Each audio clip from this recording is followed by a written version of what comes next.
Chapter 3. Kill him? Asked Gregor in shock. He was thinking more along the lines that the Bane needed some sort of counseling to be placed under some or to be placed under some kind of watch. Yes, he was a mess, maybe even a little crazy, but look what he'd been through.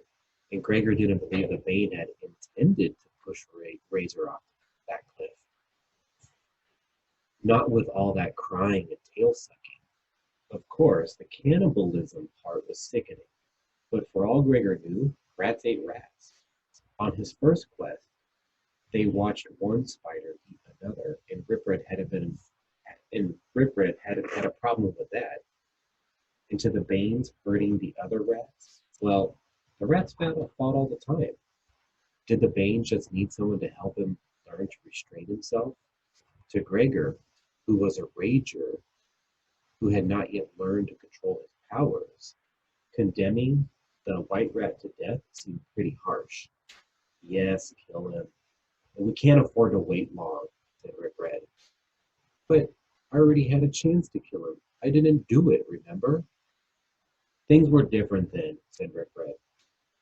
Gregor's brain could not process what Ripred was saying as quickly. He tried to stall. If you want him dead so bad, why don't you just kill him yourself? Because of the prophecy, said Ripred. Prophecy? As far as Gregor knew, there was no prophecy. In fact, one of the few things that had made his life easier of late was that there had been no prophecy hanging over his head. No warning from Bartholomew of Sandwich, the founder of Regalia, who had carved a room full of dire prophecies in the palace hundreds of years ago. As the warrior, Gregor had been mentioned in 3 prophecies so far. It was impossible that there were more. Then again, I haven't heard of any prophecy, said Gregor. Maybe this was just another of Ripred's half-truths, like the one he used to lure Gregor into the Underland to search for the cure to the plague. We all thought you could use a break after the last 2 hit you back to back, but trust me, it's there, said Ripred. It's called the prophecy of time. And it says I kill the Bane, said Gregor. That's my interpretation, yes. So don't worry, I'll be there to help you, said Ripred. The rat began to pace as he worked out his plan. Listen, we'll do it tomorrow during your lesson. Bring your sword, he said, and don't tell anyone about this. Gregor didn't like the sound of that. Not even Vicus. The old man was the head of Regalian Council, grandfather to his friend Luxa, who was the reigning queen of Regalia. Most important, he was one of the few Underlanders Gregor was sure was looking out for him, especially not Vicus. He'd be beside himself if he knew I brought the Bane down here. The council doesn't even want me down here. Anything you tell Vicus now, he'll feel obligated to tell the council. He'd become practically useless to us because he's so guilt-ridden over his wife's involvement with the plague, said Ripred. So tomorrow, same time, same place, you bring your sword and we'll dispose of him. Gregor pressed his lips together. To argue with a Ripred now would be pointless. The rat had obviously worked through the whole necessity of killing the Bane already. It was better not to put up any resistance until he could figure out what to do. Because if there was one thing he did not feel right about, it was secretly teaming up with a Ripred in some cave and basically murdering the Bane. I'll see you there, was all Gregor said. I'm glad you understand, Gregor. We simply have no choice. With that, Ripred melted into the shadows. Gregor slowly made his way back up to the city, his head in a whirlwind. Overlander, the voice brought Gregor back to attention. He had automatically gone to the hospital floor. He saw Howard standing outside his mom's room. Gregor could never look at his friend without comparing him to the pre-plague Howard, who had been healthy, stocky, with unblemished skin. Several months after he had barely evaded death, he was still 20 pounds under his normal weight The purple scars pitted his skin would never leave, although the doctors were optimistic that they would fade soon. The illness had set Howard on a new path in life. The Regalians had put him to work in the hospital, which was still overflowing with plague patients, and he was training to become a doctor. Howard was young and strong, and he had bounced back faster than most of the victims. But many were still struggling, like Gregor's mom, and Howard was committed to helping them. "Overlander, we have a surprise for you," said Howard. "I hope it's a good one," said Gregor, thinking that one really horrible surprise from Ripred was about all he could handle that day. "Come and see for yourself," said Howard, waving him into the room. Gregor found his mom sitting up in a chair. His face broke into a grin. "Now what do you think you're doing out of bed?" "Me? I've been up since 6. Cooked a big breakfast, went for a ride on a bat, and now I'm thinking about rearranging the furniture in the room. Getting tired of this decor," said Mom. She said. Gregor laughed. Of course she had done none of those things. This was the first time she had been out of bed since she had fallen ill. Might you ought to save the furniture for tomorrow?" "Yes, in fact, we should get you back to bed," said Howard. "We do not want to overdo on the first day." He reached to help her. "No, Howard, let me try it myself first," she said. With great determination, Gregor's mom got herself to her feet. The bed was only about 5 paces away, but she barely made it, collapsing on the covers at the last moment. Howard and Gregor hurried to help position her in bed. "This is most excellent," said Howard encouragingly. "Every day a little more, and you will have your strength back in no time. Now I must make my rounds with the medicine." "That's a good boy, that Howard," said Gregor's mom when he had gone. "He's the best," said Gregor. "He'll make a fine doctor," said Gregor's mom. "Maybe you'll be a doctor someday." Gregor nodded, but he had never even thought about being a doctor. He had no idea what he wanted to be really. Since he'd fallen to the Underland, it seemed like he already had a job, warrior. But it was not a job he liked or wanted, and it was certainly not a job his mom approved of for a 12-year-old son. She knew that the Underlanders considered him the warrior of the prophecies, but she looked upset whenever anyone mentioned him. "Where's Boots?" he said, to change the subject. "Oh, she visited with me, then Luxa took her down to the field to get some exercise," said his mom. "Did Lizzie get off okay?" Gregor gave his mom the update from home. Lizzie off to camp, plans to sell the violin, the heat wave. She nodded, eager for every crumb of information. He tried to think of more details to stretch it out, but his mind was largely occupied by his encounter with Ripred and the Bane. "Her head is somewhere else today," said Gregor's mom. Her fingers found a purple scar on her cheek. This was something she did when she started to worry. Rub that scar. "What's the matter, Gregor?" "Not a thing," he said. He looked. Her look said she didn't believe him, but fortunately, Howard came in at that moment with her medicine and suggested she needed a rest. "I'll see you soon," said Gregor, grateful for an out.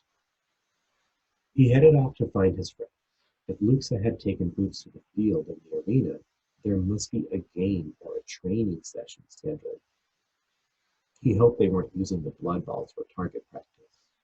Even on good days, he disliked watching the wax balls burst open, spraying blood-red liquid as the sword blade hit them. At that moment, there was a little more violence than he could handle. When Gregor arrived, he found a much more benign sort of training in progress. The toddlers were learning to fly on bats. At first glance, it looked like the little kids were raining from the ceiling, but none of the raindrops ever reached the ground. The bats would fly a toddler high up in the arena and then flip over, letting them fall into the air. The kid might drop 5 feet or 20 yards before they would be swept up by a second bat and flown back up into the air. Nera was directing the exercise. The soldier stood in the center of the field, leaning on a crutch. The doctors had fashioned a prosthetic device made of fishbone and leather for his missing leg, but he was still in the process of learning to use it. Regalia's queen, Luxa, was assisting him, if you could call it that, because at that moment they were both laughing helplessly at the scene above.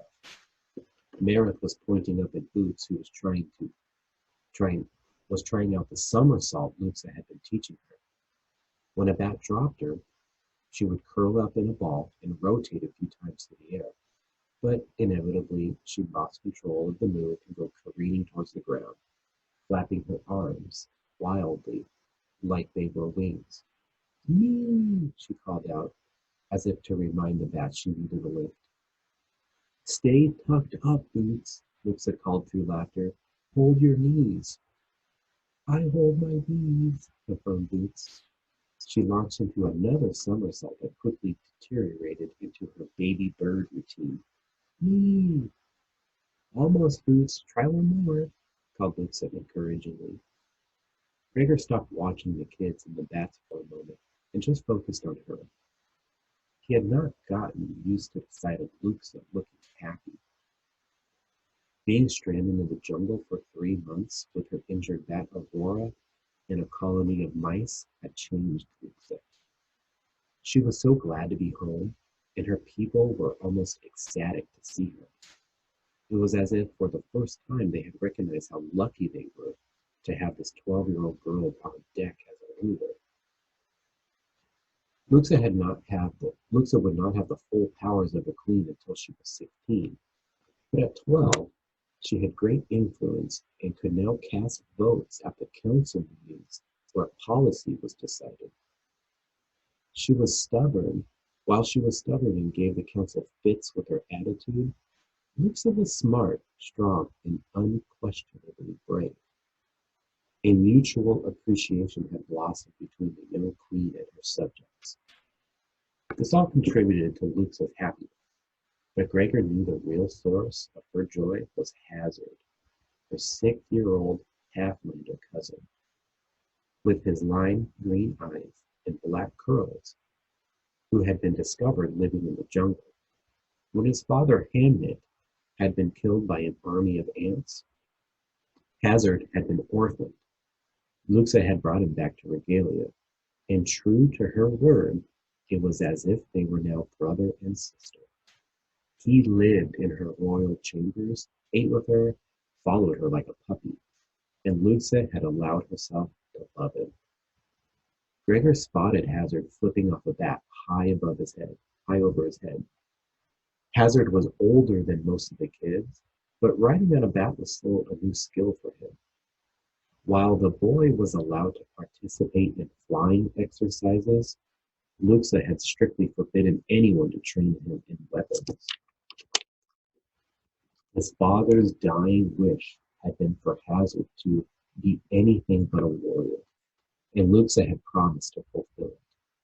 While the other kids his age studied combat training, Howard was developing his already extraordinary talent with languages. Ordinarily, the Regalians had made no effort to learn other creatures' tongue, but Hazard had been raised in the jungle, where he tried to speak to anything that would speak to him. He'd come to Regalia with a fluency in lizard and the ability to get by in several other languages. Vicus, who was Hazard's grandfather, as well as Luxa's, had arranged for a group of tutors. Showing far more patience with the quick, willing Hazard than he had ever displayed with Gregor, Rip Red was teaching him to squeak and rat. Temp, the cockroach who had rescued Boots from several disasters, taught both Hazard and the princess the clicking dialect of the crawlers. And Purvox, a beautiful red spider, had been shipped in to tutor him in the strange vibrating means of communication. In his spare time, Hazard would try to talk with the bats, although some of the sounds were simply too high-pitched for human ears. As he walked towards his friends, a voice behind him heard, "Jim." He took one step and leapt as high as he could in the air, stretching his legs out to the side. The next second, he was riding on Ares's back. Gregor always felt a sense of security with Ares. They were bonds, a human bat team who had taken an oath to defend each other to the death. And after facing a string of impossible difficulties together, they were real friends too. "How's it going, man?" Gregor asked. "Well, it goes well," said Ares. Gregor ran his hand over Ares's neck. A brand new layer of glossy black fur was beginning to conceal the purple plague scars. Gregor's bat, who had been the first victim of the plague, was not had not only managed to survive it, but also made an extraordinary recovery. Within a few weeks of receiving the cure, he had been begging the doctors to discharge him from the hospital. Afraid that he would fly back to his remote cave outside of Regalia before he was fully healed, the doctors released him into Luxa's custody. So now he lived with her and Hazard and Aurora in the royal wing of the palace. Gregor thought Ares probably preferred being with his friends to living in that lonely cave anyway. "How soon do we eat?" said Gregor as his stomach rumbled. Meredith whistled, bringing the bats and their small charges down to the field. "It must be now, for the training ends," said Ares. 10 minutes later, they were seated around a big table loaded with food. Besides Gregor, Luxa, Hazard, Boots, Ares, and Aurora, there was a young bat that Hazard had taken a shine to, Thalia. She was a soft peach color with white streaks like a tabby cat, only about half grown, and had a love of jokes that Gregor found unsettling. He had modified some overland jokes for her. Why did the bat cross the river? To get to the other side. Something like that could make her laugh for, no kidding, 10 minutes. Today, he told the old standby, why is 6 afraid of 7? Because 7 ain't 9. Unfortunately, she had a mouthful of food when the punchline came and nearly choked to death as she cracked up. "Do you think she'll grow out of that?" Gregor whispered to Luxa. "I hope so. Hazard has his heart set on bonding with her," she whispered back. Gregor ate a hearty meal of grilled fish, marinated mushroom, and fresh bread. He contributed little to the conversation, though, because he kept wondering about Ripred and the Bane. After dinner, when the others went back to Lux's apartment to play games, Gregor said he had to make a trip to the museum. He really just wanted some time to think. Despite Ripred's warning, Gregor's impulse was to track down Vicus and tell him everything. But it was true that Vicus might go to the council, and most of the council members were jerks. If he could find out what was in the prophecy Ripred had mentioned, Nerissa. Gregor spun on his heels, heading away from the museum into the stone room that housed Sandwich's prophecy. Nerissa spent much of her time there. If anyone could tell Gregor what awaited him, it was that girl.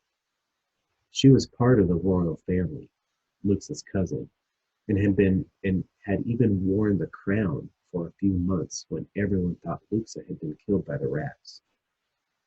But unlike her resilient cousin, Nerissa was thin to the point of emaciation, psychologically fragile, and had the ability to see glimpses of the future sometimes.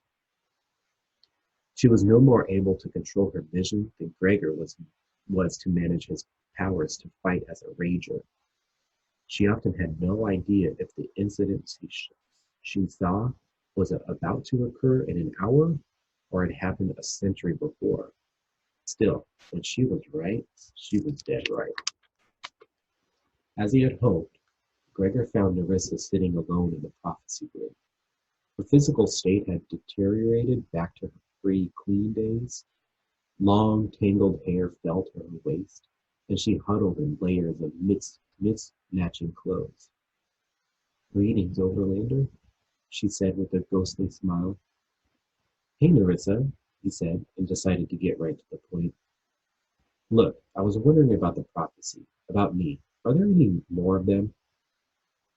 "Yes," said Nerissa, "one in particular." "Am I supposed to kill the Bane again?" said Gregor. She looked at him quizzically. "It isn't clear. Possibly he will die," said Nerissa. "Why are you asking this, Gregor?"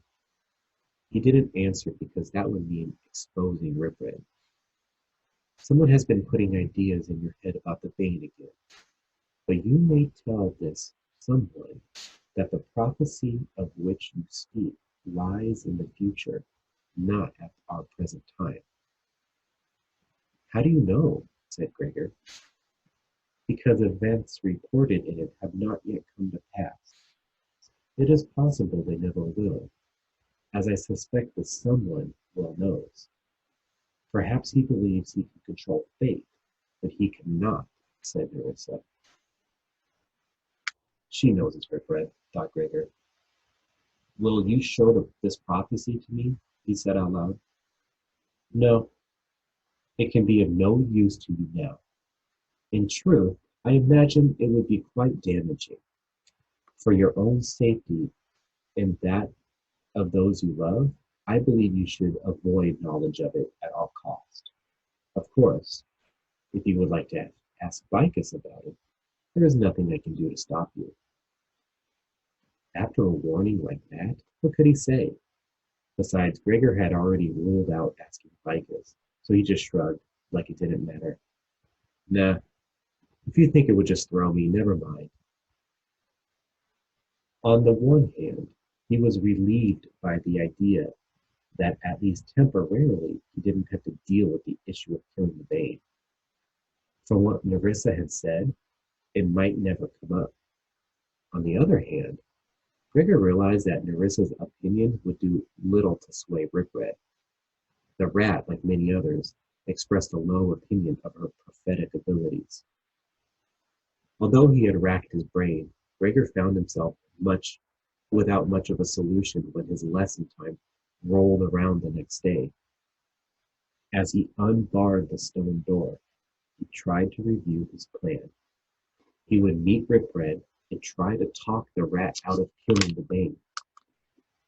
Gregor had little confidence in his ability to do this, though, so as a backup, he went ahead and hung a sword at his belt in case he had to try to protect the white rat's life.